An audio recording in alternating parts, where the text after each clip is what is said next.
Today on First Round KO, we're going to talk a lot of NBA free agency. LeBron to LA, Boogie Cousins to the Golden State Warriors, Jimmy Butler saying he doesn't want to stay in Minnesota, Giannis says he's going to stay in Milwaukee, Luke Walton coaching his former teammates and opponents, World Cup predictions, and I have a special guest with me to talk about all of this. We'll get to that in a second. So let's get it.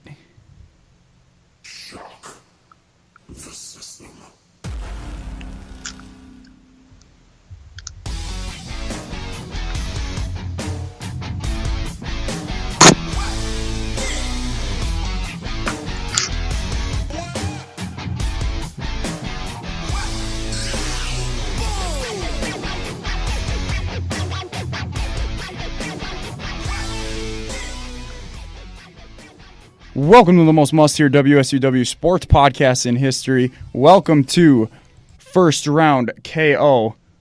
I am your host, KO, a.k.a. Howard J. Dingers. And today, as I get my script out, I am joined by the award-winning host of the award-winning show Hawk Talk, the award-winning show Sports and More, the only other man in Whitewater who loves LeBron James as much as I do, the current WTC champion, and the newest member of the NBSDC, ladies and gentlemen, Connor Moore. What did I tell you about introducing me as the award-winning? It's fact. I am. It is a straight fact that you were an award-winning host. It is. It is also a straight fact that I think we talked about this. I think when we were at a bar once up there, like I legitimately hate that, almost hate it, except for the one time where I don't think you came out I don't think you came out that night. I think you had to work early or something. But it was a couple nights after I got back from that conference in Oshkosh, and that was when I had not lost a bet. I had lived up to a promise that if I were to ever win an award for Sports and More, I would have to go buy a WWE title belt, put the UWW TV logo on it, and I would literally have to go out to the bars. And I did exactly that. I stuck to one bar, and it was Cheap Shot. I'm pretty glad I did, because of course, yes, that's kind of HQ for me.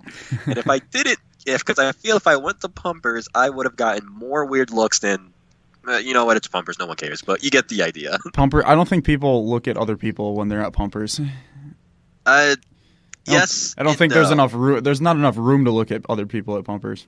There's not enough room to exist in Pumpers, but we're not here to talk about Pumpers. We're not here to talk about that. We're here because NBA free agency, in my opinion, has been one of the most wild and electric free agencies of modern NBA history. I would say almost as big, if not the same magnitude, as when LeBron left Cleveland the first time and went to Miami.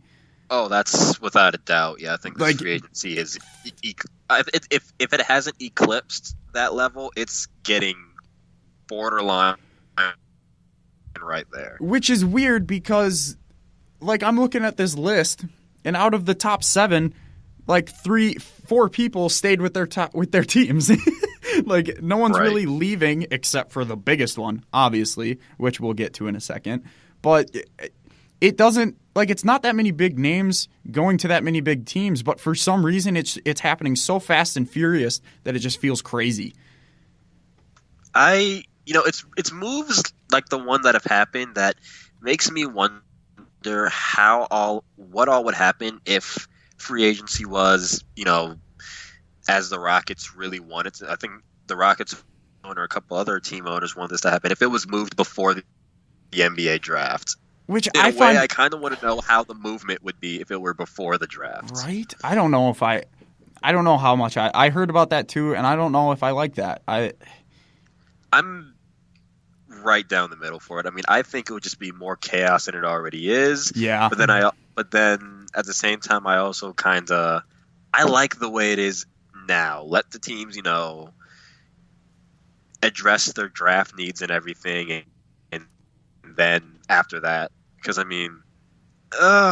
yeah, I kind of like the way it is now. I think the only reason I want it to be moved up before the draft is because there's a very dark part in my soul that just loves this free agency chaos. So right, and adding the draft to it would actually make it so much more interesting. But if we did that, then we wouldn't have had the Miami Heat drafting Shabazz Napier just to keep LeBron, and then LeBron leaving anyway.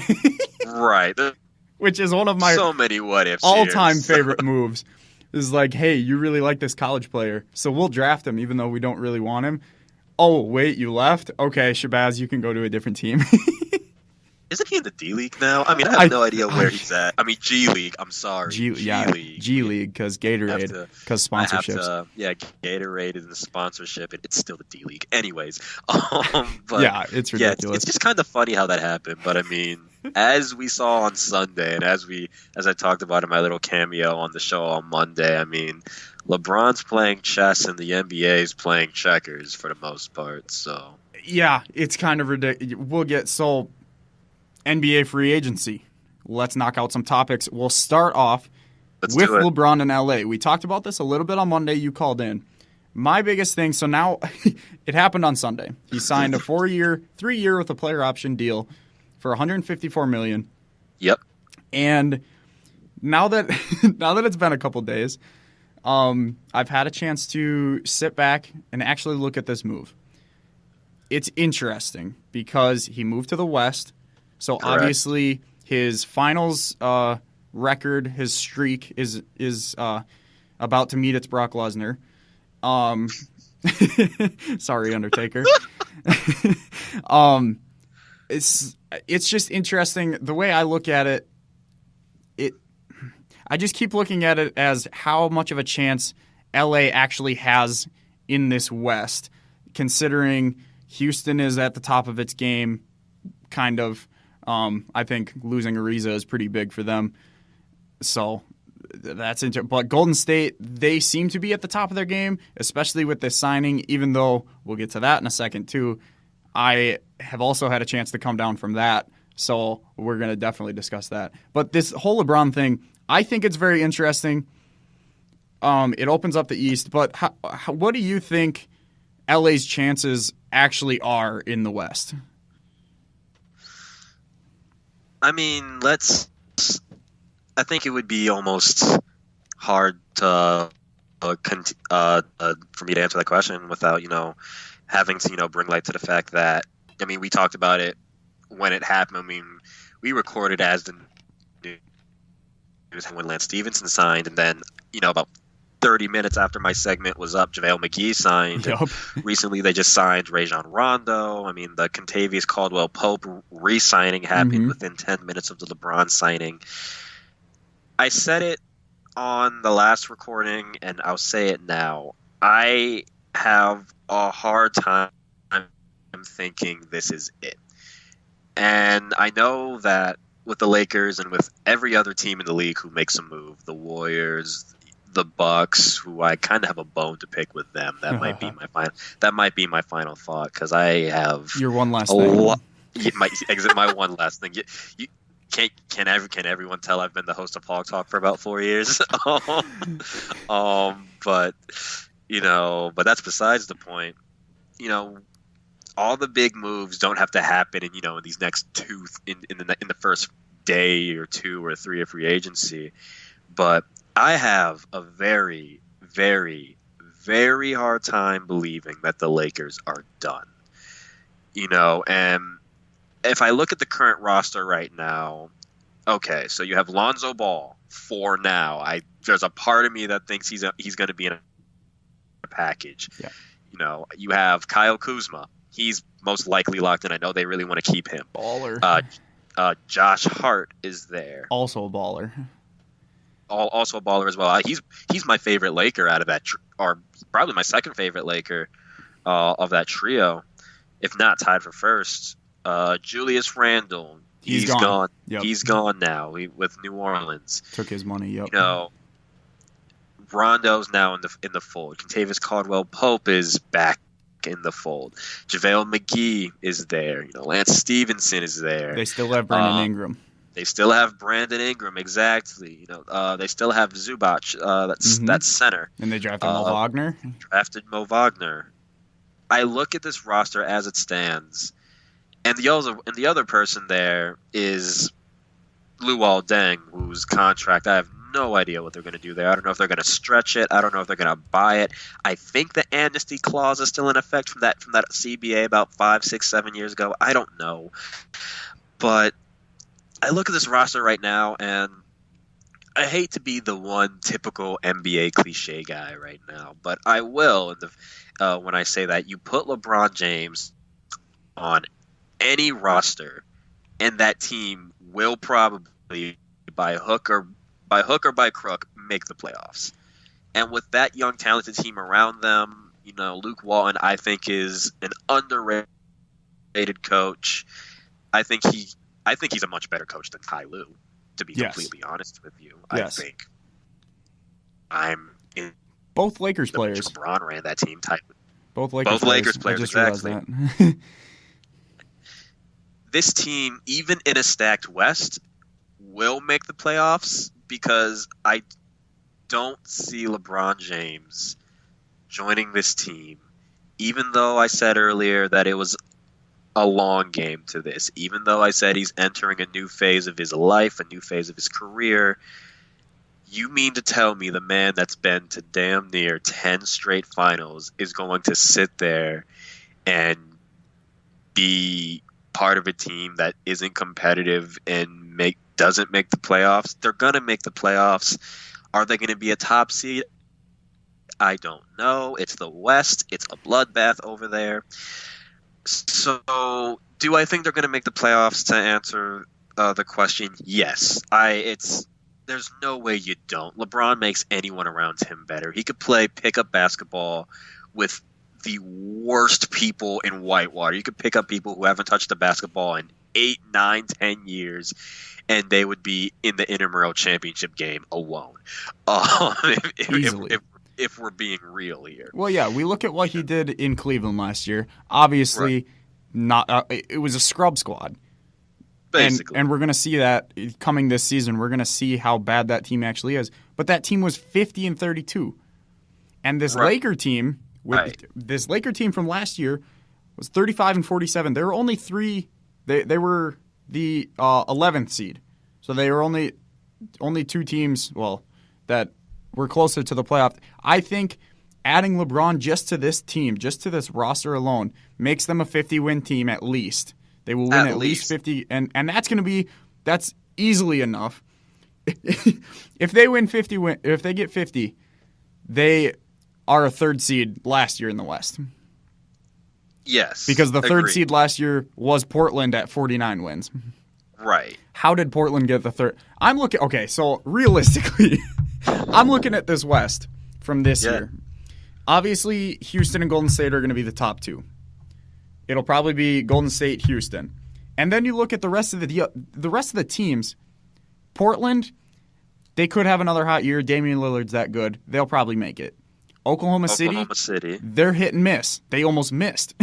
They straight up almost. All of these teams, 4 through 8, almost missed the playoffs. They all could have missed the playoffs. It was that close. Oklahoma City, hit or miss. They'll probably make it based on Paul George. Utah Jazz, very hit or miss. I think the Lakers beat them out. I think the Lakers would beat the Pelicans out, especially the Spurs because they won't have Kawhi. I'm convinced Kawhi's out of there. And then there's the Timberwolves. And then the other teams are the Nuggets, the Clippers, the Kings, Dallas, Memphis, and Phoenix. LA's going to make the playoffs this year. Oh yeah. Adding LeBron gives them at least 50 wins. They're easily, I say, a top 4 seed in the West. They're going to be a top 5 seed. Mm-hmm. However, I do not think they will be a top 3 seed. And that's a little bit weird for me saying that, because I'm the ultimate you stick LeBron on a team, they lead this team to greatness. But again, you mentioned Houston, they're not going anywhere. They retained Chris Paul. They're going to retain Clint Capella. Hopefully. Hopefully, right. The thing that maybe worries me about them is the fact that they did lose Trevor Ariza. And, you don't don't lose a 3-and-D guy like that, and Yeah. you don't expect that to not have an effect. So No, there's going to be an effect to that, and it's going to be a matter of who fills the gap or what they can do to compensate that. And then you mentioned Portland, and they lost Ed Davis, but there's Damian Lillard, there's CJ McCollum. Exactly. So, I mean, those two alone will you to, at the very least in the Western Conference, at the highest or at the lowest, an 8 or a 7 seed. Yeah. The Utah they made Jazz, the 3 last year, yeah. Right. The Utah Jazz are one of my favorite teams in the West. I think they make the jump this year. The Minnesota Timberwolves, I mean, you mentioned it before in the beginning of the show. We're going to get into that a little bit later, but there's so many question marks about that squad now. Okay, but even without Jimmy Butler, which we'll get to, right? If he's not on the team, or if he is, I still like Cat. Right. I still like Wiggins. I still like that team. Right. But you also have to factor in, too, that Jamal Crawford might not even be there either, because he's also a free agent. Yeah. And, the wicked witches of the West in the Golden State Warriors are also in on them. Right. Or in on him, rather. Yeah. If, as if they haven't already broken the league. But it's... this Lakers team will make the playoffs. I'm not worried about that. I think the one thing that I would probably caution people, and it's the thing that I'm trying to caution myself too, is not to believe that, okay, you have LeBron James, you have Lonzo, you have Kuzma, you have Hart, you have Stevenson, you have McGee, you have Rondo, you have insert whomever is still on the roster, whoever they might sign. Ingram, exactly. I keep forgetting about Ingram. He was one of my favorite players that got drafted. In my mind, he's already traded. Same. Half of that team's already traded in my mind. I look at that roster and I'm just like, okay, add that roster. They're young, they're raw, they're ready to go. You add a LeBron James who can make a Pee Wee League elite. He can take a G League team and probably in the Western Conference will them to at least a 7 seed if he wanted to. And he could still probably get out of the first round. At the same time, I'm looking at that roster too, and even with LeBron, and I'm just like, okay, if we're looking at this roster with just simply LeBron James, I don't want to automatically fall into that trap of, pretty decent roster already assembled. You throw in LeBron James, top 3 seed.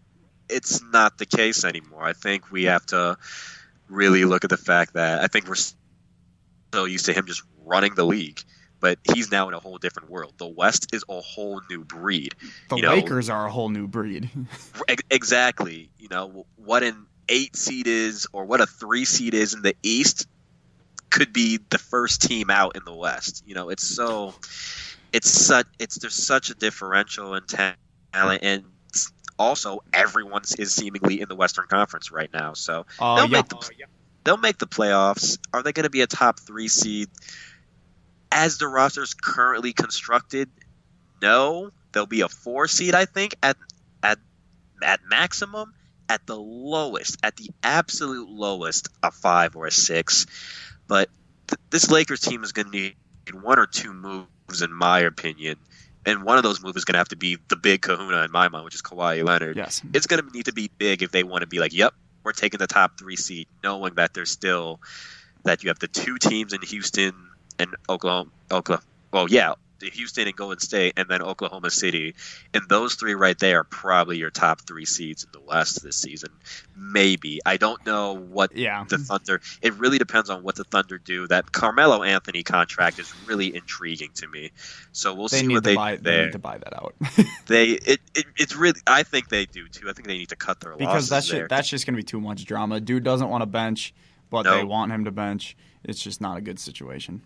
If the cards are played right, they could be a 3 seed. But I mean, if we're looking at in comparison, even to the Lakers and Oklahoma City, I still think if you had to pick a team that might have to be able to get the 3 seed has a better advantage, I would still say Oklahoma City, because if you still have that 3 in Melo, Westbrook, and George, I mean, we know George and Westbrook can play off each other. I mean, statistics and everything actually show that they did, and everyone's saying that Westbrook's a team killer. I mean, they played off each other really well. I was going to say, they figured something out. There is something to that. They figured something out. So I think because they've had a year to to get used to each other and work out those kinks.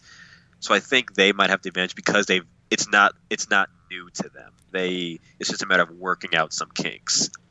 But it's going to be interesting. The Lakers are going to make the playoffs. Yeah. They're going to be a top 5 seed. I don't think they're going to be a top 3 seed. It really depends. Free agency is still going on. We could end this recording and then something breaks. Which will probably happen because happen. That's how it works.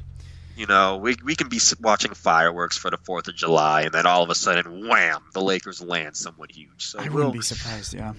I wouldn't. That's why I have my notifications on now. So we'll see. My 3 seed for next year in the West is actually New Orleans.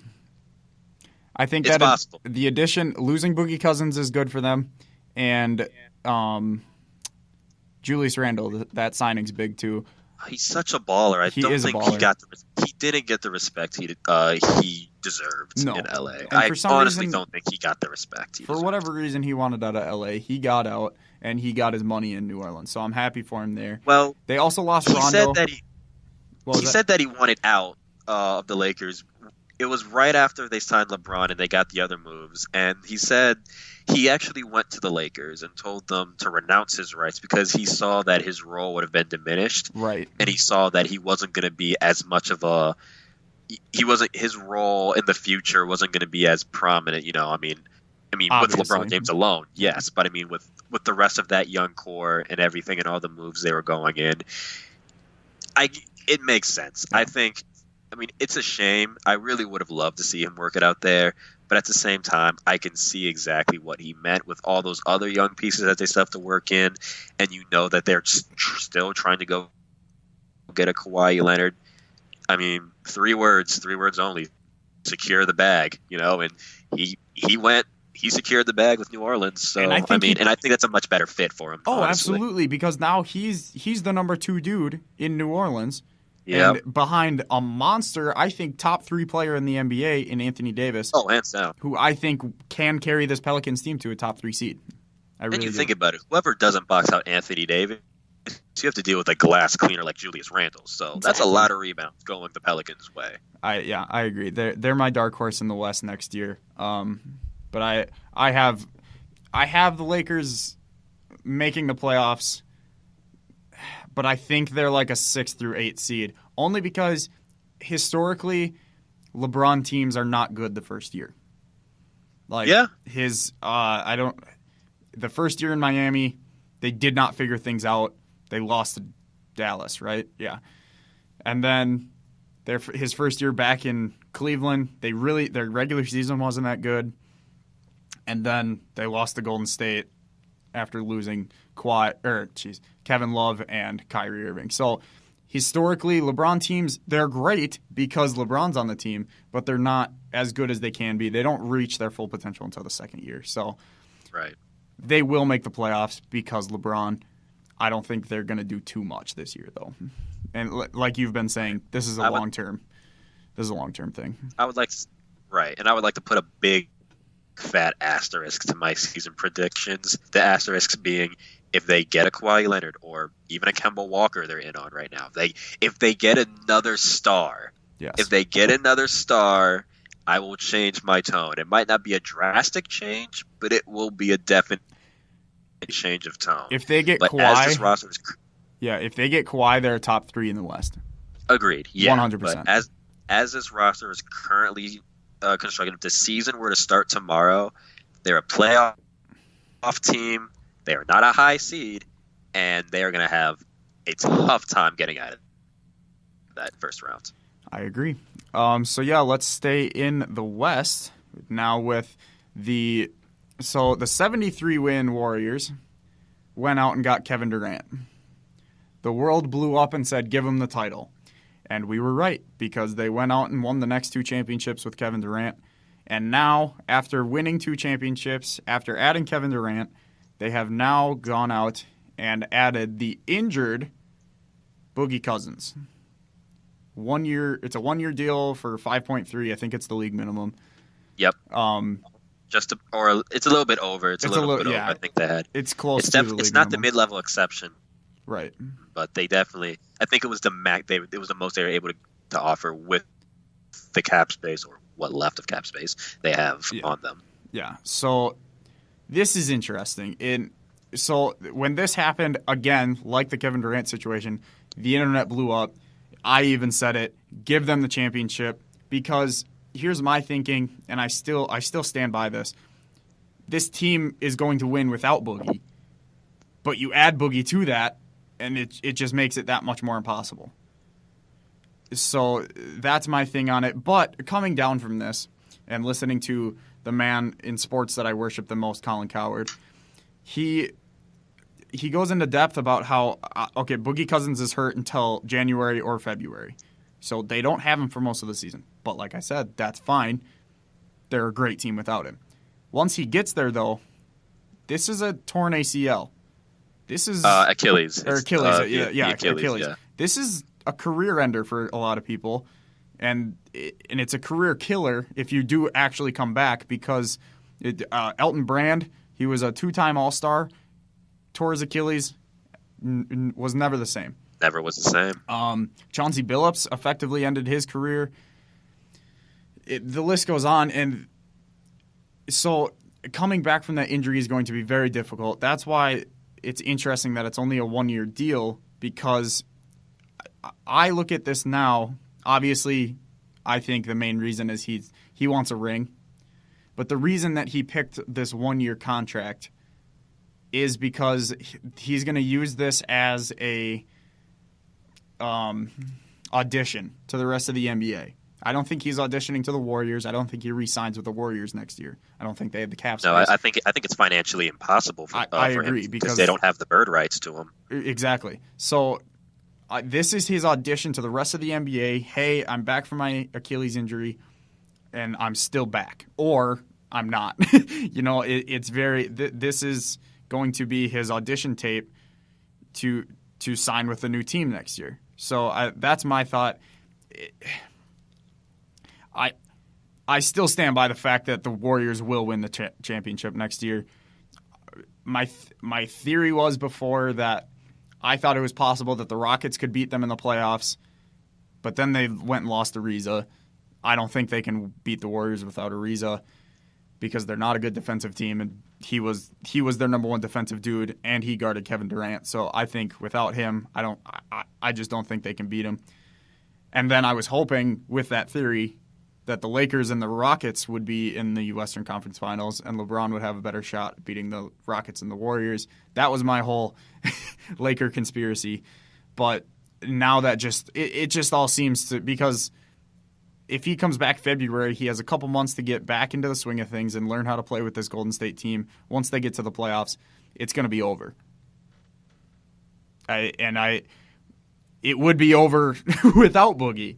That's why this is so big, because this Warriors team is so good without him. Like, they're champions without him, and now you're adding him. So Connor, what are your thoughts to this whole Boogie situation? My initial thought was the first one of my friends who decides to pick the Warriors in 2K19 is getting a swift kick out of my room when I go back to Whitewater. They're officially untouchable in 2K. They're almost on par with the level of that 2014 Miami Heat team, where it's just like, all right, if you even touch them, I don't want to talk. You're banned from my room. You're banned from my Xbox. But, everything that you just said regarding the Warriors and Boogie getting back into the fold when he gets back, which, might not be until after the All-Star break in 2019. It's all possible, but at the same time, I think that's all best case scenario. It is all not even best case. Let me tell you, but that's perfect case scenario. If you're the Golden State Warriors, that is perfect case scenario. You get a Demarcus Cousins back, even if he's back 100%, but only plays 75% like an uninjured, like Demarcus Cousins did before the Achilles injury. That's still 75% of a dominant all-star center that you just plug into your starting lineup, and they would. It's easy in a league where the big man is going away. You have someone who's kind of a hybrid. He's a throwback, but he can also step back and hit a three when he wants to. So it is perfect case scenario for the Warriors with the whole Demarcus Cousins thing, if it all works out for them. And as much as I hate the Warriors right now, I want it to work out for Demarcus Cousins' sake, because as you mentioned, an Achilles injury it's a career killer. It's a career altering injury. I think the Achilles injury to a basketball player's career, I think it's gotten worse. I think does your career worse than an ACL does, because even with medical advancement, I still think an Achilles injury is so much harder to come back from an ACL injury. Yeah. I mean, look at Russell Westbrook. He destroyed his knees, and you wouldn't know it by looking at him. Absolutely. Or watching him play. The thing that I was thinking about, once I came down from the whole "this is insane" feeling about it, when I was just laughing about how ridiculous this was after I basically got a stern talking to on Facebook and everything about this. And a couple of mental breakdowns that I had, yeah. Right, after all this. This is a big risk, but can also come to a big reward for Demarcus Cousins. Yes. Because, at first he said, oh, no, him and his agent came out and said, oh, nobody gave me a contract and everything, which was proven false. The Pelicans gave him gave him that 2-year deal. I don't think it wasn't the max, but I think it was still hovering around that $40-50 million contract range. So I mean, Boston offered him something, and LA was talking to him and offered, but then pulled the offer. Yeah. Right, and exactly. And you mentioned Boston, which I don't even want to think about Boston if they had him. They're basically Warriors East if they added Demarcus Cousins, but. It's a big risk and big reward, because you forego this contract offer from the Pelicans that they gave you well before free agency. I believe they offered it to him middle of the season. I think it was around the time I think it was before he destroyed the Achilles, actually. So they offered him that contract and he turned it down, and then it was still on the table for the longest time, and he kept on saying no, and the Pelicans were like, all right, fine, bye. And then of course, the Achilles injury and then everything that happened. Right. The reward here is obvious. The reward here is you play with a team that is probably going to win the championship. The reward here is if you at least play 75% of how you were before the injury, you're going to get that money in a loaded free agency class. Like, he doesn't have to worry about that. So I mean, the rewards are there. You play well when you come back. If you can show people that, as a big man who likes to get physical too, if you can still play on that Achilles, not only will you probably win the title, but you're getting that fat contract extension that you were probably going to, maybe not as big as he would have gotten this free agency had he not torn the Achilles, but still a pretty big payday. Yeah. However, the risk here was, we know the Warriors are not going to re-sign him. No. That much we know. This is a one and done thing. This is hey, we're going to take a chance on you. It doesn't hurt us much. If you play well, congratulations, you get a ring. If you don't play well, congratulations, we'll still get a ring. Your career just probably isn't the same. It's risk free for the Warriors. They're going to win without him, so why not bring him on? Exactly, but it's a bigger risk for Demarcus Cousins, because let's say that this Achilles injury really messes him up. He does not come back the same way. I mean, he might not regardless, but I just mentioned that he could play 75% of uninjured Demarcus Cousins. What if he plays 50? What if he plays 45%? What if he just his play style, everything just has to be altered. It's just so awkward and everything. Yeah, he gets a title, but that payday is not going to come big. He might get a 1 or 2 year deal. The offer that he got for the Warriors might be the best offer that he gets next year if he doesn't prove something next year. Absolutely. And so that's why it's a big risk, because you risk security. Yes, you risk security that you had with the New Orleans Pelicans, but it was short-term security. It was only a 2-year. So yeah, you're not going to be out in 2019 unless the second year was a player option or a team option or something like that. But you still have a short-term deal. You're still going to be out in a free agency class that's going to be littered with all these amazing rookies, but they're going to be restricted free agents. But still, 2020 is a pretty decent free agency class, at least from what 2K tells me. And you still have a chance to get that money, And even if he did hurt his Achilles and everything like that too, if he signed that 2-year deal with the Pelicans, again, you have that security, and it's even better for him because even if he doesn't play fully like a big man, that's Anthony Davis standing right next to you. With the Golden State Warriors, you still have a distinct responsibility to grab those rebounds, set these screens for Steph and the others, step outside and hit the mid-range and everything like that. Occasionally hurt the other team's star player. Right. Word to Zaza Pachulia. Yeah. But, it's the security thing. After the word came out that there was a long-term contract on the table for him, that's when I was like, ooh, he better come back. Now I really want him to come back and at least be I don't want to say serviceable, because even then that still wouldn't really benefit him. He just needs to be he needs to have a great comeback. Not be dominant like he was, but he just needs to be great. Or at the very least, good. Because if he doesn't, that's going to come back to haunt him in the bank account, in the contract and everything. I mean, and again, maybe he doesn't care because he gets the ring, and maybe that alters his perception after a while. But then let's look at the fact that what if the Warriors don't win? Like, what if the Warriors don't win the NBA Finals? Then you don't have a ring, and if you don't play well, you don't have that security because they're not bringing you back unless you're completely fine within the prime of your career, settling for the league minimum. Where do you go then? Sure, there's going to be a team out there who's going to be like, here, take the money because you're Demarcus Cousins. We have faith in you. There's always the one team who does it. With an Achilles injury, there aren't going to be many. So it's like you mentioned, it is completely risk-free for the Warriors. It is 120% risk-free for the Warriors. You get Demarcus Cousins. If he plays well, congratulations. Let's just hand you the Larry O'Brien trophy at this point. If he doesn't play well, it's fine. You'll probably still get the Larry O'Brien trophy. It's just unfortunate that DeMarcus Cousins' career will never really be the same. And he had an opportunity to have some form of security, to have an opportunity to secure the bag, which is going to be my key phrase here when it comes to free agency and when it comes to play, especially when it comes to DeMarcus Cousins.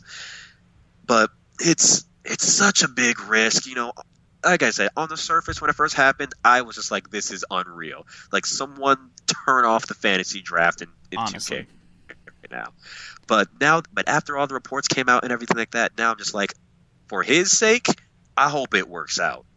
Not for the Warriors' sake, but for DeMarcus Cousins' sake, I hope it works out. Because if it doesn't, this risk isn't exactly a calculated one.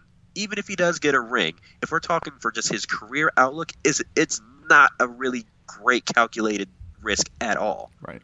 And you mentioned it earlier, the chance that the Warriors don't win. It's interesting because the Pelicans, when they traded for him, were not in the best spot. They were doing decent, but then they traded for him, and they never really found a rhythm with him. And they never figured out how to play Anthony Davis and him at the same time. It wasn't working out too well. I'm pretty sure they weren't looking at playoffs. And then all of a sudden he gets hurt before the All-Star game. Anthony Davis balls out, and this Pelicans team makes a run and then sweeps the Portland Trail Blazers in the first round. I think the league looked at that and said, okay, this dude got hurt and the team got better. They're better without him. They swept in the playoffs without him. I think a lot of teams looked at that, especially the Lakers. That's probably one of the reasons they pulled, because this dude might not be worth it locker room wise, play style wise, and now injury wise. So right. I mean, you have the double whammy right there with the Raymond Felton just re-upped with the Thunder. How do the Thunder still have money? I don't mid-level. I'm assuming these are all veterans minimum and mid-level exception contracts They've now. Gotta be, yeah. But yeah, I mean, DeMarcus Cousins now makes this risk an even bigger risk for him, because he has that reputation and has had that reputation of being a locker room. I don't want to say cancer. I think in a way that phrase just needs to be eliminated now. Yeah. We need to find a new word for it. He's a disturbance. He's a disturbance in the locker room. Until I find a better word for it. But I think that might be the most accurate word for it. So yeah, so he has that. Yeah, and then the injury. Yeah, my bad. Yeah, he has the history of that, and then with the injury now, and like I said, man, for his sake, for his career, I mean, for his bank account, which I'll take now, even if it doesn't work out for him, I'll take his bank account now. Real. But for his sake, I really, really hope this risk of his, which is not calculated at all, in my opinion, it's simply not. I hope it works out for him. Because if it doesn't, his career is not going to be the same. The money he gets isn't going to be the same. And I mean, like I said, there's great people in that 2019 draft class. In that 2019, well, yes, the draft class too, but in the free agency, there's a lot. The free agency class for 2019 is insane. It's the only reason why people think this one is better was because Paul George and LeBron James were for a brief 72-hour period. The quantity mixed with the quality next year is just incredible. Exactly. So for his sake, man, I hope it works out. Even if the Warriors don't win a ring, I just want him to play well. There's no choice here, but he has to. I'm so much of a Warriors hater that I really hope, and I feel bad for saying this because the dude is a good talent, whatever. I really hope this doesn't work out for them. I hope he is a disturbance in the locker room. I hope he isn't fully healed, blah, blah, blah. I hope he costs them a title. I really hope that this is the demise of the Golden State Warriors. I really do. I am also very curious to know how he's going to fit into that locker room. Which it could be. I know Draymond recruited him, which it's Draymond. What? I know Kevin Durant recruited him. I know Steph Curry had a little bit of a wait in. I know Steve Kerr went hard for him. He was going after this dude hard. That's all great. That's all great. I mean, people were going after Dwight Howard once upon a time, intently in free agency and everything. And, he was still a locker room curse. Right. So I want to know how he's going to fit into that culture in Golden State. Is he going to step in, shut his mouth, and go to work knowing that he has the injury and the history on him against him? I don't know. I mean, that's why part of me is like, okay, part of me is like, yeah, let's hand him the title. But another part of me is like, let's hang on to good old Larry real quick because it's all on paper. This is amazing. Yeah. But that's on paper. We still got to let the games play out. We still got to see how he works himself into the full. He could be great in the locker room, but he might not be. He could easily not find his way and not find a rhythm on the court. He might not gel. He could literally just be, okay, I'm just going to stand here and grab rebounds. That's it. And granted, that might be all he has to do because look at the talent around him. But still, we got to see how the sucker works out because, like as you mentioned, he could disturb that locker room. He could ruin that culture, and if he ruins what's been a good thing for almost half a decade, then good luck. Good luck. With his 1-year deal and him being so devastating to a locker room, and then you lose Klay Thompson, and then you start to lose, then your cap space is a little messed up because of all these big signings. I think this really could be it could be the starting downfall for the Golden State Warriors. Yeah, agreed. If there's a point where the dynasty could start to crumble, I think this could be it. This could be the starting point of the wall starting to fall. I agree. So let's stay in the West some more. Why not? Because it has everyone. Jimmy Butler today reportedly told the Timberwolves that he wants out. He's not going to re-up with them next year, which most people kind of figured. But he straight up told them today, I'm not re-signing with you guys. I'm not going to stay in Minnesota. I'm not exactly sure what the verbiage was, but he's very unhappy with the locker room and the environment of the franchise. He thinks that Cat plays too lackadaisical, that he's not focused enough on winning. He just wants to go to a new environment, right? You know what all this is? You know what all this is? all this scream, and I can say this as a Bulls fan. I can say this as a Bulls fan who is still petty and still angry about this. All this says is, I'm not the center of attention. The ball needs to be in my hand. I don't have the talent that I want around me. And I don't have the leverage like I did when I was in Chicago, when I had everyone traded to suit me. And when it didn't work out, it was fine because I still got my money. I still got traded. This is why it frustrates me as a Bulls fan when I'm sitting here and everyone is just like, oh, well, Jimmy Butler was this and he didn't do this to the locker room. He got three of the team's undisputed leaders who have been there and done that before him, and Derrick Rose, Taj Gibson, and Joakim Noah, and he got them all shipped out of there. Rose was traded. Taj was traded. Thibodeau got fired. Yeah, Thibodeau got fired. They let Joakim walk in free agency. Yep. This is a guy who again, I'll give him credit. He had the one good year when everybody got hurt. When D Rose went down again, the rest of the team was kind of crumbling. He put the team on his shoulders and he established himself as a star. All of a sudden, then the next offseason, he was just like, or the next preseason, he was like, oh yeah, this is my team now. I'm the leader of this team. No, you're not. Joakim Noah is still in that locker room. Derrick Rose, the heart and soul of Chicago on that team, is still in that locker room. Taj Gibson, still in that locker room. Tom Thibodeau, still coaching you. Yeah. And he got all of them gone. He finally got the system he wanted. The ball was in his hands, and blah, blah, blah, blah. And then they all followed him to Minnesota. And they all followed him to Minnesota, yeah. And now he wants out. Now he wants to tell the world that this is what I've been trying to tell Bulls fans. This is what I've been trying to tell anyone who's like, oh, you just hate Jimmy Butler and you're just still stuck on Derrick Rose. No. I know a locker room problem when I see it. He is one. Yeah. You don't mean to tell me that you pull this stuff not once, but now you have the audacity to say that twice when, again, similar scenario. Who was there before him? Karl Anthony Towns was. Was he playing a little bit lackadaisical? Andrew Wiggins. Yeah. Andrew Wiggins, exactly. Was he playing lackadaisical? I don't know. Doesn't look like it. I think all this has to do with because they're not playing to Jimmy Butler's standards. Is Jimmy Butler a star in this league? Yeah.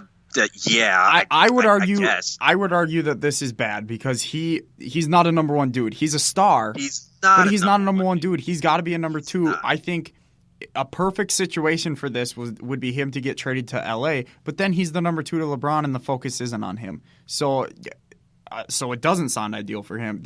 He needs to change his mindset, or he just needs to go play in Atlanta where he's going to be the focus. Right. And not make the playoffs in the East. The rumor is that he and Kyrie Irving want to play with each other. Because apparently they're friends. Right, and that might not even be in Boston because Kyrie, once his contract's up, he wants to go to New York. Brooklyn. I heard that they're going to meet up in Brooklyn. Right, Brooklyn. I think it's either going to be the Knicks or the Nets. Wherever. I know there's a bunch of writers here that are thinking, wait a second, Butler can come back to Chicago and bring Kyrie Irving with them and bring Kyrie Irving with him because of the cap room. Do I think that's going to happen? No. Do I want it to happen? I will straight up tell you right now, even if he does bring Kyrie Irving, hell no. I don't want that to happen. And everybody who listens to this, and if they're a Bulls fan, can call me stupid, crazy. They could say that I've been living in Wisconsin long enough and become a Bucks fan, or they could say that I've just been too much on LeBron's back. I don't care. I don't want him back in this city. The man, you said it best. He needs to change his outlook or just learn to just shut up and just learn. He doesn't have to be the guy. He can be one of the guys. Does he not realize that when him and Karl Anthony Towns and Andrew Wiggins and Jeff Teague, by the way, when they all get it together, they can do some damage. But the one thing that just has to happen, Jimmy Butler just needs to shut up and realize none of this would have happened probably if he didn't have to put the Bulls on his back that 1 year. And if he goes to join a team with Kyrie, he's not going to be the focus of that team. I hope he realizes that, exactly. because if he doesn't realize that already, and he's not going to change his mindset, he's going to realize that once he gets to the team, and it's going to be the same situation over again. I think that the Wolves are going to try to trade him. I think it's going to be a high asking price, but because they could keep him, they only has one more deal or one more year on the deal, so they could potentially keep him and ride it out, see what happens. But I think they're going to try to go get something for him, but it's going to be a high asking price. I think they have to. There's no way. I mean, unless he has a sudden change of heart, he won't. It's Jimmy Butler. Unless he has a change of heart, you almost have to trade him because they're not going to just let him walk for nothing. Exactly. But at the same time, how many teams are good? There's teams are going to want him. Yes. Okay. But they're going to want that guarantee if he's going to resign, or if he's just going to be a rental. Here's my proposal. Here's my proposal. Butler for Ingram and Hart and a draft pick to LA. I don't think he plays well with LeBron. I think he would be the perfect complement to LeBron. He would be, but mindset-wise, I think his play style is the perfect complement for LeBron. Yes, I agree. A guy who could play lockdown defense, a guy that you know could hit the three, the guy that you know could create his own shot. The Jimmy Butler, the player, I don't have a problem with. Jimmy Butler, the player, is the perfect sidekick to LeBron James. Jimmy Butler, the man, Jimmy Butler, the ego, would destroy what the Lakers are trying to build right now. I'm just thinking this through now, because now I'm thinking, okay, maybe LeBron could change him. He could maybe influence him a little more, change his mindset. Maybe he would want to play with someone like LeBron because he played with Derrick Rose and Joakim Noah, who were other good role players and locker room leaders. But he was essentially the best player on these teams, even in Minnesota still. I would argue he's almost, if not the same skill level as Cat. So, even when Rose was coming off that injury and everything and all of that, and Joakim was still in peak form when Butler got good. I think, if anything, they were kind of like a mini big three. They were a poor man's big three. I wouldn't call Rose and Noah role players. Jimmy Butler would, but they were role players. I think if they all learned to play nice together, we even saw it when they did. In the times where they did play cohesively, everyone said this Bulls team could take Miami. This Bulls team could take Cleveland. This Bulls. Everyone thought if it wasn't Miami, it was going to be the Bulls coming out of the East. Yeah. And that didn't happen.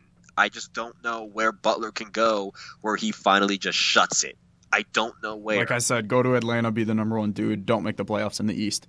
That's exactly. Fine. I don't know. The East is so weak right now. He probably will, but they won't go anywhere. Speaking of the East, let's move over to there, because I'm ready. With this LeBron move, we're already almost at an hour. I don't even care. This is going to be a long episode. With this LeBron move to the East, it's interesting because now everyone is looking at who is now the king of the East, who is the best player. And the three names that keep getting mentioned are DeMar DeRozan in Toronto. No. Exactly. Joel Embiid in Philadelphia. No, but I'm petty. I would say no, because you should play a full season before you're considered better. That's part of the reason why I'm petty against Joel Embiid. The clear answer is the first international NBA player to be on the cover of NBA 2K, Giannis Antetokounmpo. I think he's the clear answer, number one dude in the East. And that might just be me being a Bucks fan.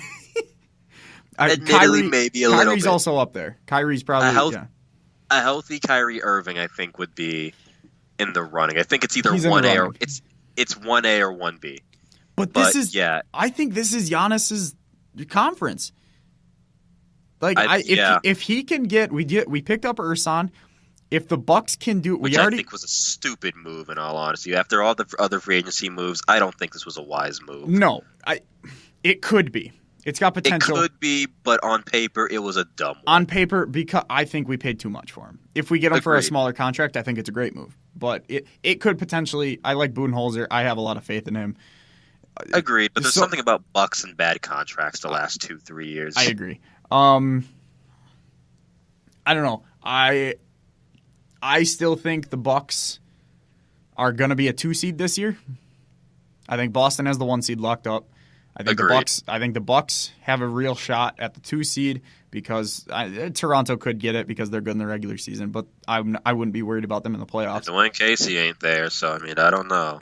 They're a 5 seed at best for me. Dwayne Casey, Coach of the Year, gets fired. Unbelievable. For real. That was they tweeted him congratulations, which was great after they fired him, and then the Spurs wished Kawhi a happy birthday, and I thought that was on par with it. I think that's hilarious. I think the one man in the East who was most salty about LeBron leaving was Dwayne Casey, because he leaves after he gets fired. He's like, all right.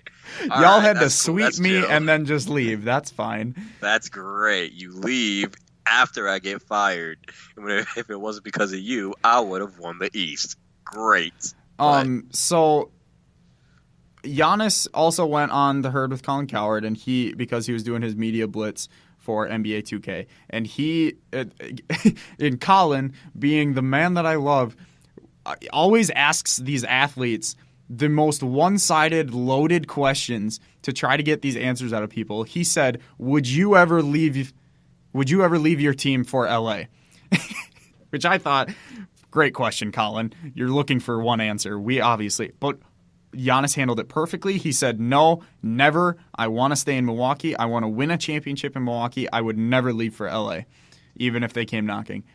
And I think that is a great answer, but I also think that's face of the franchise starter kit PR 101 right there. I believe him, though. It's a case of I believe him, though. I completely believe him, though. But every face of the franchise is going to say something like that. For the most part. For the most part, yeah. I would agree. But I believe him. And this just makes me so ecstatic as a Bucks fan, because now we got rid of Kidd and Prunty. Questionable coaching staff. We got Mike Budenholzer, and he brought in a lot of his Hawks dudes. I think that's a great coaching staff, especially defensively, which the Bucks have struggled with recently. Which they need, honestly. Exactly. It's the most frustrating thing to watch about the Bucks. We're the longest team in the league. How are we that bad defensively? It doesn't make any sense. Right. As a person who adopted the Bucks, it took me 1 year to be like, wow, they can't play defense. No, it's strange. But with Giannis exponentially getting better every year, it seems like, I think this, maybe not this year, but next year, especially with that free agent class, the Bucks are on track to win a title in 2019. My big thing here is the contracts. They're still on the hook for John Henson's contract. They are still on the hook for Delly's contract. They now have Ersan Ilyasova's contract to deal with. Yeah. I wonder if they're going to be able to retain Drew Bledsoe, and you better give Giannis Antetokounmpo every last dollar bill the state of Wisconsin has to produce. That man better not see the light of day. The only other uniform he should ever wear is the Greek uniform and the All-Star uniform. I agree. If Giannis leaves Milwaukee, I'm done. That's on Milwaukee then. That's on Milwaukee. I think they're going to win a title in 2019? They're going to be title contenders. Obviously, I'm not saying this season, next year. I'm saying the 2020 title season. Yeah, they're going to be contenders. Hell, I think they're contenders this year. I agree. So here's my thing. Last year, I thought they were contenders if they were dominant. So here's my thing. I think Golden State's going to fall off after this year. I hope, because they're going to lose Klay Thompson and Boogie. Oh, you think he's gone? I think Thompson's gone.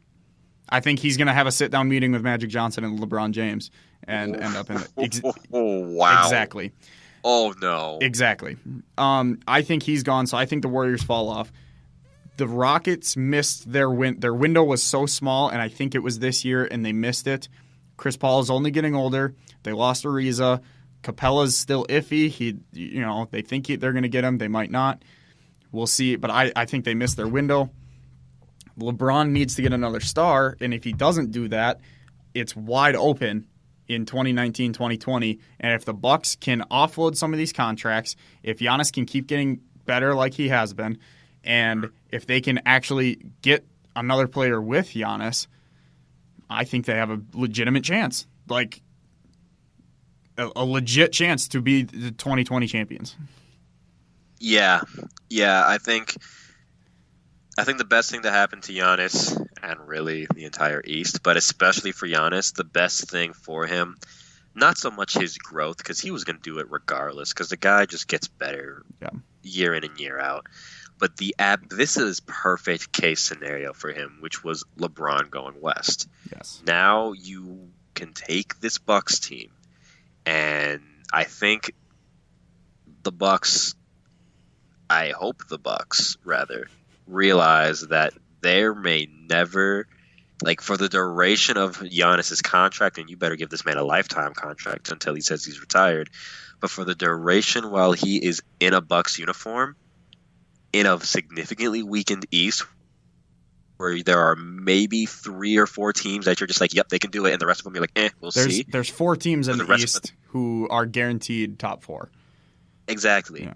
And you look at that, this Bucks team needs to do everything on this earth to put this team in a position to make it to the finals. Because I think if you take a team like this into the finals, a team that, and may I just say, and I saw this I think my junior year, because I'm going back for a victory lap this year. So my actual 3rd year at Whitewater, when the Warriors had that crazy win streak going on and the Bucks busted this, they beat the streak. Talking about Brock Lesnar here. You mentioned him earlier.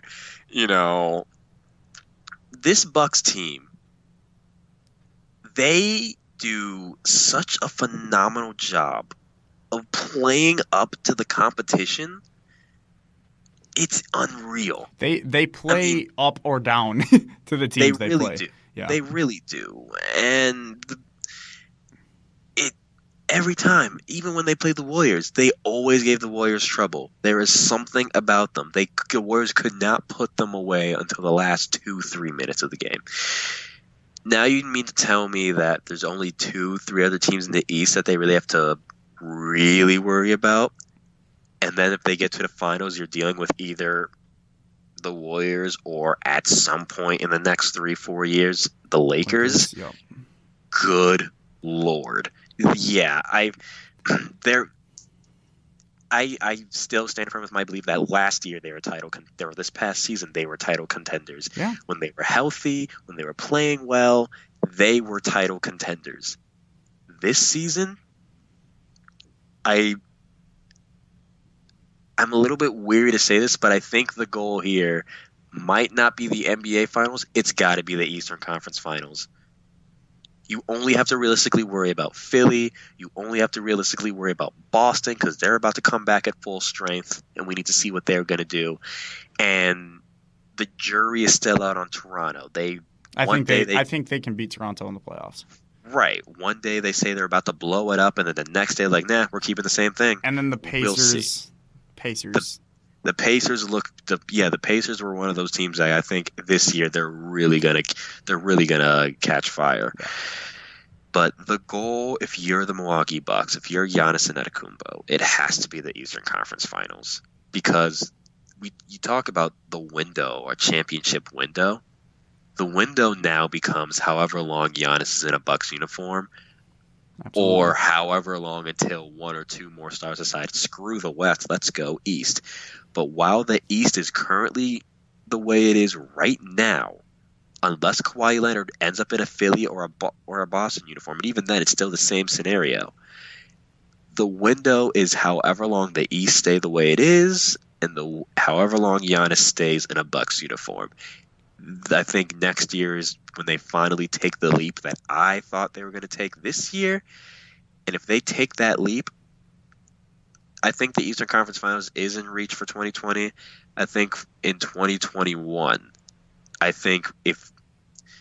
put it this way, if if they don't get in the NBA Finals by the time the World Cup gets into the United States, and that's what, 2026? 2020. Oh, wow. 4 years. Yeah, it'd be 26. Yeah. It'll be 2020. It'll be 2026 roughly, right? Where is it? Oh, it's Qatar in 22. Yeah, it's 2022 and then 26 in Qatar. Yeah, and then 26 it's in North America, so it's possible. I think they're already title contenders. Yeah. I think it would be great if they could add another star to him. The only question is, how can they get out these god awful contracts? If they can somehow get out these contracts, at least one or two of them. I'm looking at the NBA free agency next year. They can look at people like Klay Thompson. They can look at Taj Gibson, Kyrie Irving. They could look at Jimmy Butler. Bring him. He played at Marquette. There's a lot of it. Cat, if he doesn't re-sign. Booker, I think Booker's working on re-signing, but all this stuff. Kristaps Porzingis is up next year. Yep. All these players that they could, if they can unload a contract, they could potentially go after. Giannis, I think, could say, "Hey, I'm one of the best. I'm the best player in the East. Come play with me. We can win the East." Yeah. Can you imagine how scary that would be if the unicorn and the Greek Kristaps and the Greek just. Yeah, I would love all you need is a halfway decent point guard at that point. Yep, honestly. I agree. So not Delly. Okay. He's on the bench anyway. So back to Luke Walton. Back to the Lakers and Luke Walton as the coach. I want to drop some really weird fun facts that I heard through a couple grapevines that I think makes this Lakers dynamic kind of interesting. So Luke Walton was drafted 23rd overall in draft 16. So the 2002 draft, something like that. Maybe it was 2000. I don't know. 2003, I think. It was the 2003 draft. He was drafted 23rd overall. You know who was drafted number 1 in that draft? LeBron James. So that was 2003. 2003. So they were drafted in the same year. I think that's really interesting. That he's now a third-year coach, and LeBron's still playing. I love that. So that's already a weird dynamic. And then you add in the signing of Rajon Rondo, who 8 years ago on the Celtics was guarding, and was being guarded by Luke Walton on the Lakers. So now you have this NBA champion who comes onto your team and who played you.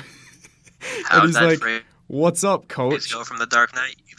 How'd that phrase go? Either die a hero or live long enough to see yourself become the villain. Exactly. That's what happened with Rondo here. I don't know. What's your whole thought on that whole dynamic? I think it's a weird dynamic. I think it makes it very hard for me to not call the NBA one of my favorite league. I think it makes it very hard. I think Major League Baseball still always has the sentimental lockdown number one for me, but the NBA might be tearing down my sentimental values here. But I think it's awesome. I think it's just hilarious. This Laker team is going to be, especially if Lonzo stays on and LeVar is in the background, this Laker team is going to be incredibly entertaining. Of course, it would be in Hollywood. Absolutely. That's literally the only thing I have to say about all of this is it could only happen in Hollywood, and it is happening in Hollywood, and the Lakers are as Hollywood as it gets. So I love it. Yeah. I'm here for it. I just I want the preseason to get here already. I'm ready. Let's go. The first time that I see LeBron James in Staples Center in that yellow jersey, it will just be so mind-boggling to me, and I can't wait for that day to happen. Right. I sincerely hope the only reason somebody texts me that day when the Lakers play is if they're either inviting me to watch the game or asking to come over to watch the game. We will be watching that game together. Because if that game, even if that game is on during an AYCD, I'm like, hey, sorry, late game. I'll come out after the game. It'll be 1 a.m. I still got an hour. Yep. It's fine. Watch the game at the bar. Nope. Sorry. I mean, we could. It's possible. it's very possible. That I know could be during kinda fun. NBA Cheap Shots had him on. The pub will have it on too. Oh, absolutely. That could be fun. Okay. So That's all I we'll- wanted to we'll bring see, up. but- I thought that whole Luke Walton situation is super interesting. That's I love it. hysterical, honestly. Okay. Enough of the NBA. Because All there's right. something else going incredibly, this has been wild. A fantastic World Cup going on in Russia right now because I'm not even a big football dude, but this has been incredible to watch. There's so many shootout games, so many low scoring, close games. It's just been incredible to watch. So we're already we're at the hour and 10 mark. So we won't spend too much time on this, but I want to get your thoughts on who you think will make it to the final game and who will win out of those two teams. Oh, wow. I can give you mine if you want to think about it for a little bit. Yes, please. I'm about to pull up my World Cup app right now. Okay. Right now, and I said this before the round started. You can ask who was I talking? Kyle was on that Tom? day. Oh, It was Kyle. Kyle was on, and we were talking about it. He said he likes France, and he liked England. I also like England out of that side, but I want Brazil. I think Brazil can outplay France. Yeah. Because, Neymar. Neymar's just that good. Rolling around, yeah. Yeah, that's true. I think Brazil looked like the best team in the first round, or in the round of 16. I think they looked like the best team in the Cup. England, obviously, with Kane, they're a contender, especially that side of the bracket is just weaker. And I think they can take care of Sweden. They can take care of Russia or Croatia. That Sweden one gives me worries. Sweden is so interesting. Me and Kyle talked about this too. They're such a shock. Everyone was like, Zlatan's not playing. Sweden's not going to be fun to watch. Sweden's stronger than people give them credit They're for. a very surprising and strong team. But I still think England will get by them. So I have Brazil beating England in my bracket. First of all, I would like to say my World Cup champion got bounced in the round of 16. So wait, who did you have? I had Portugal winning it all this year. Oh, that's right. I legitimately had. I had the Argentina. European Remember, champions winning it all this year, and if all anyone needed to ask why was if they looked at my actual Twitter name until LeBron James went to LA, my Twitter name was literally Mornaldo. That should tell everyone the reason number one why I wanted Portugal to win. Which disappointed Spoiler me alert, because I am not Portuguese, everyone. To my knowledge, I am not Portuguese. But I had to pick someone since the United States wasn't in it. I picked my favorite player's nationality. Same, and I picked Argentina. They were my pick, and they too got bounced in the first round. But, if somebody told me to pick a team that didn't have my favorite player, I would have just carried over my pick from 4 years ago, which was Brazil. So, and I look on the side of the bracket, Sweden, England, Russia, Croatia. England and Sweden's going to be a good game. It is, and I would almost say that the winner of that match goes on. They go I completely agree because Russia, they're a surprising team right now. It's good to see that they're going far, in their in their home World Cup, but Croatia's really good too. I feel like Croatia can beat England in the semifinal, but I think there's something about this England team. Yeah, I'm gonna have to agree with you. I mean, Brazil was, like I said, for me, if it wasn't Portugal winning it all, it was Brazil winning it all for me. So I have Brazil, England going to the final. As far as who wins, if I'm gonna go by my prediction wise, I'll say Brazil. But there is also a part of me that wants England to win because the greatest thing about the United States not making the World Cup this year, it gave me the ultimate flexibility to have the one team and at least two backups. Yeah. And my two backups were Brazil because I like Brazil, and England because I personally, I have some weird-ass love for that country. I've always wanted to go there, and that's the one league that I watch all the time in the Premier League. So if I could have 2 out of the 3 teams that I picked before the World Cup in the final, that would be great. I'll just sit there and watch. So I have Brazil and England also in the final. As far as who wins, realistically, I don't think England beats Brazil. Right. But do you know how I kind of want England to, just so I can see the fan cams and see people at the watch parties and bars in England completely go bonkers. Yeah. So yeah, we'll see what happens. But yeah, I'm pretty much making it a mission now to watch. I think I've watched all but maybe 3-4 games this entire tournament. Me too. I think I've missed about 3, but I am watching every single one from here on out. Every game from here on out, I'm watching. Every single game has been entertaining. Like, they're just so fun and incredible goals. That France game, as much as I hated watching Argentina lose, that France team looked really impressive. Can we talk about how Kylian Mbappe is? Everyone talks about the heir apparent to Leo and Ronaldo's throne is Neymar. I think we need to start throwing Kylian Mbappe in this talk. Mbappe dude's crazy. He's quick. He's super quick, and he's got good instincts. I can tell that right off the bat just watching that one game. Dude's got some great instincts. This dude's accomplishing more in life at 19 than I did. It's from 19 Isn't to it sad? combined. We're watching this dude and we're talking about him. He's making millions in the World Cup, and we're 2 years older than him. At the year 19, and I'm 22 right now, and the 4 years between, including when I was 19, but now when I'm 22, about to be 23 this year, the dude can literally. The dude's just. He's insane.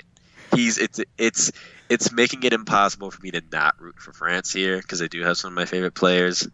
But good Lord, if Mbappe isn't a star, if he wasn't already in the conversation of who's going to be the next Leo Messi or the next Cristiano Ronaldo, if Neymar's already in the conversation, we better start throwing Mbappe in this conversation. Because the dude's special. There's a reason why he's a wonder kid, and I think he might be the best wonder kid we've seen. The soccer world has seen in a while. So that's why part of me is just like, even people who hate soccer. I was talking to somebody earlier today, and they're just like, "Oh, soccer. That's all you've been talking about recently. Soccer. I remember when you used to hate soccer, and all of a sudden you liked it in 2008. Soccer. I'm like, hey, you're sounding a lot like me when I was 8. So let me talk to you now. Let me talk to 8-year-old me now. Watch the tournament now. So anyone listening right now, if you haven't watched the tournament, I beg of you, I plead of you, watch the tournament. Go watch. Even if you decide to just wait till the World Cup final, it's better than nothing. Just watch now. Well, because I was not a football fan coming into this cup, but I have watched all of these round of 16 games, and it has turned me into a soccer fan. It really has. I'm all in on this World Cup. It's been so fun to watch. It's just been incredible. I've been a soccer fan before, between all the Manchester jerseys I wore. Which, by the way, I lost my Alexis Sanchez jersey at Whitewater. That's sad. It is very sad, but you know what? I'll buy one with a bunch of the Champions League patches, and I'll get it online for $20. So I'll find a way. I will find a way. It'll come back. I'm going to be getting a Messi jersey because I love Argentina's powder blue stripes jerseys. That's a clean jersey. They're so nice. Okay. This was a fun episode. One last thing for today from both of us. My one last thing. Brock Lesnar is very damaging to the WWE. This dude, in 15 months of being Universal Champion, he has defended it 11 times. Only 11 times. CM Punk held the title for 434 days. And I'm pretty sure he defended it upwards of almost 50 times. Yeah. I think I remember seeing like a graph about this. It's something ridiculous like that. Lesnar has had it a couple months, 2 months past that now, and he's defended it a lot less. It's terrible. First of all, this is a relatively new title, so it's completely damaging to that. Having only one singles championship on your main flagship show is just incredibly insulting to your fans. It's devaluing your singles, and it's hard to create an entertaining 3-hour span of wrestling when you don't have your top dude. Especially when every other week. Especially when the writers are already getting bagged on when the title is consistently on the show. Exactly, and now so the title's missing. Right. So I mean, no, I completely agree with you on that. I think I might actually have to piggyback off you on that one. I think the biggest thing. Oh, by the way, everyone who's listening, if you know me for a long time and you're just not figuring this out, spoiler alert, I still watch the WWE. Same. Yes, I know that I've done 2 full episodes on the WWE now. I think they'll know by now. Right. I'm fully aware that everything is quote unquote not real. I am older. I'm aware. I get it. We fine. know that it's not real wrestling. We know. Like, I get it. If you call me a child, you're probably right, because I still play Sonic the Hedgehog video games. But that's besides the point. But no, I think it's very damaging. Not only to Raw, but I think the entire WWE, because you already have this stigma about part-timers and everything like that, and you have supposedly, who I feel bad for during all of this. During the whole Brock Lesnar thing, I don't feel bad for Roman Reigns here. No. I kind of do feel bad for Finn Balor here. Oh, yes. I do feel bad for Braun Strowman. I feel bad for a lot of these people. I feel bad for anyone on Raw, really. Right. Samoa exactly. Joe. I feel bad for Samoa Joe. Even though he's not but you want to know who I really, really feel bad for right now? And oddly enough, this person is also on Raw. Who? I feel bad for Ronda Rousey because of all this. And the reason why is because with all of this stuff going on, we've still yet to see her wrestle on Raw. Who haven't we seen wrestle on Raw and God knows when? Brock Lesnar. Ronda will sometimes appear, sometimes she won't. She'll have a segment, sometimes she won't. It'll be a long one, it'll be a short one. Who's kind of been famous for doing that the last few years? Brock Lesnar. When Brock Lesnar signed on, he was supposed to have all these dates and everything and show up and all of that. When Ronda Rousey signed, she was supposed to be a full-timer and everything, but she also has her sporadic dates. Who kind of started all this? Brock Lesnar.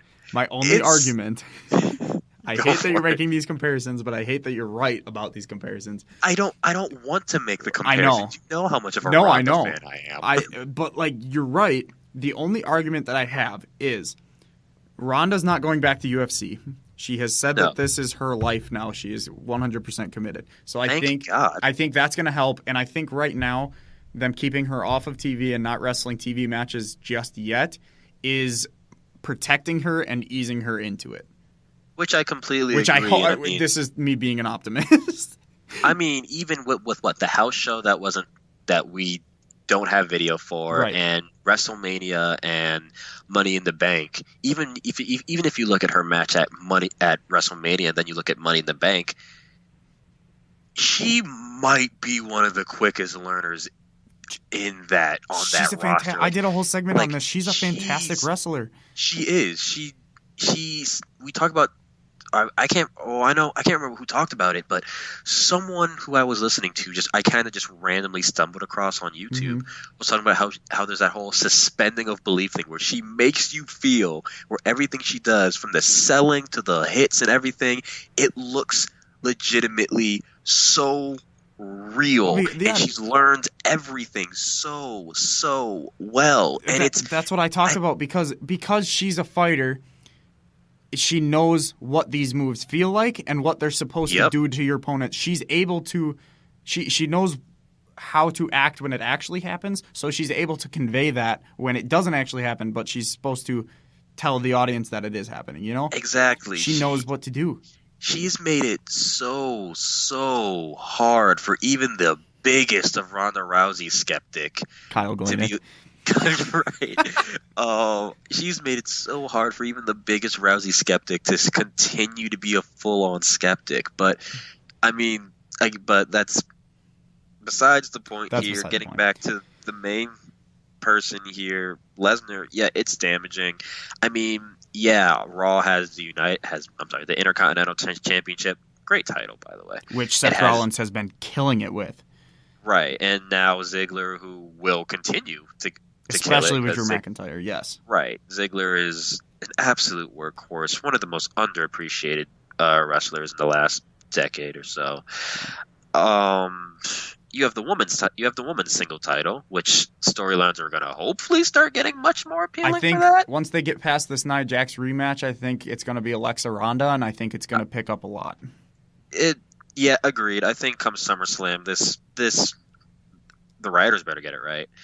But so far they are. I really like the story they're telling. They are. SmackDown, AJ Styles is killing it with the belt. Absolutely. The United States Championship, Jeff Hardy is doing a very good job. He's wrestling injured, and he's doing incredible matches on SmackDown. He's doing a great job. I still think he's dropping the title to Shinsuke when he gets back because I think Extreme Rules. They made it official that they're having a match at Extreme Rules. I think WWE desperately wants to give Jeff some time off to recover that. Yeah. I think the last time I saw it was a pinched nerve or something. Yep. But I think they desperately want to / need to, and I think that I think it's still not too late to capitalize off of Shinsuke's heel turn.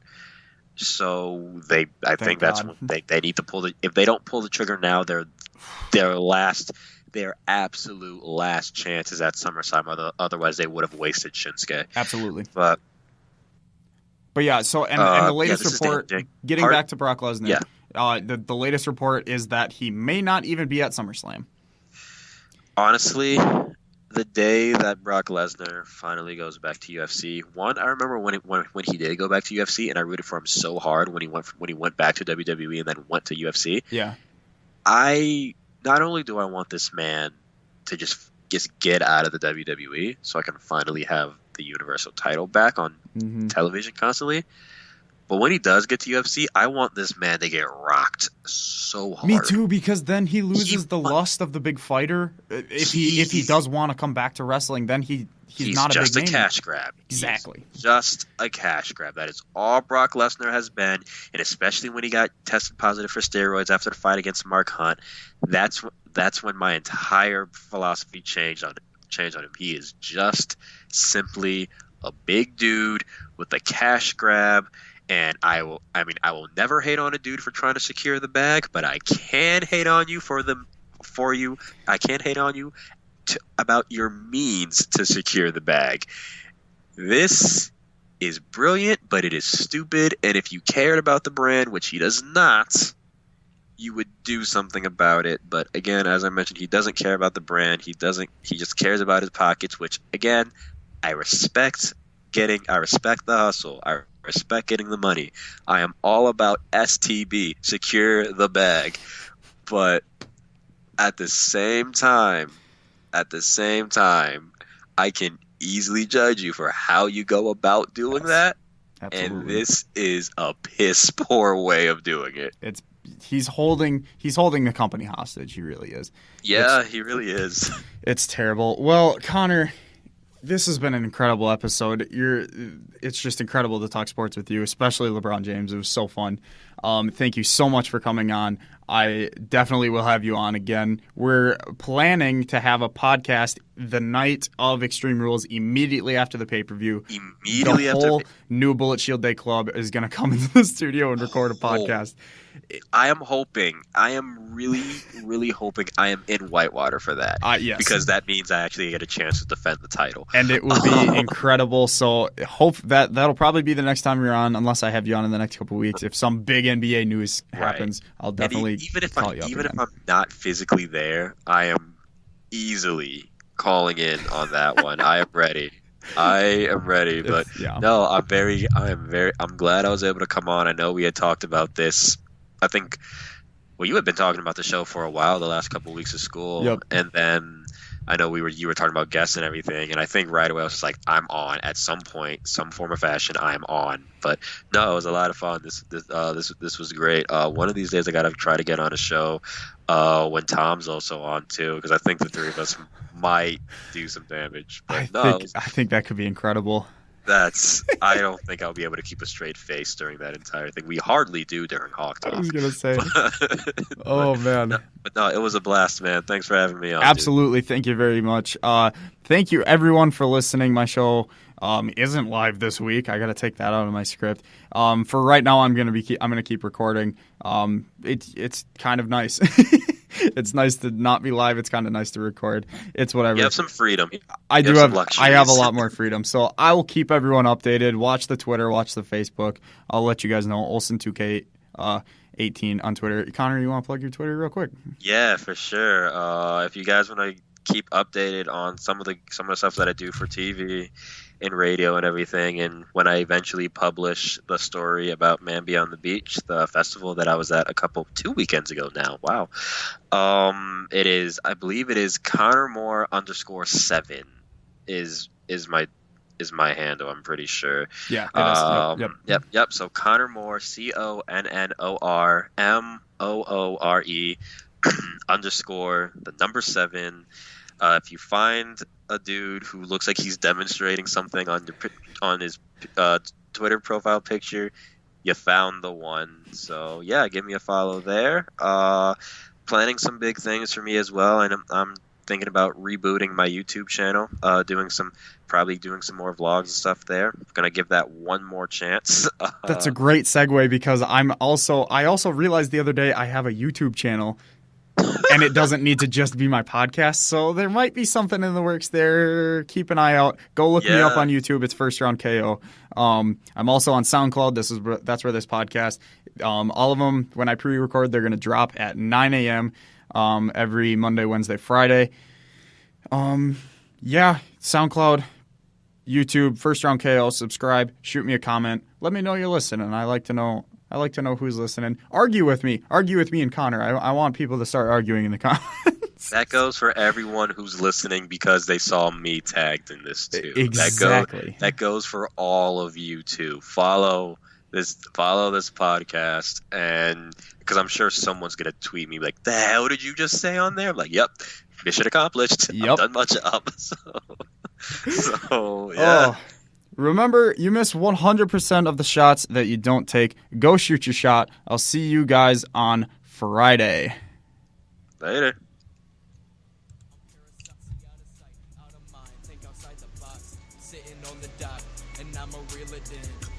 Begging, please, don't make me feel this again. Things are getting eerie like the lake is down in Michigan. Had a good year, kinda tired, we're the Michelin.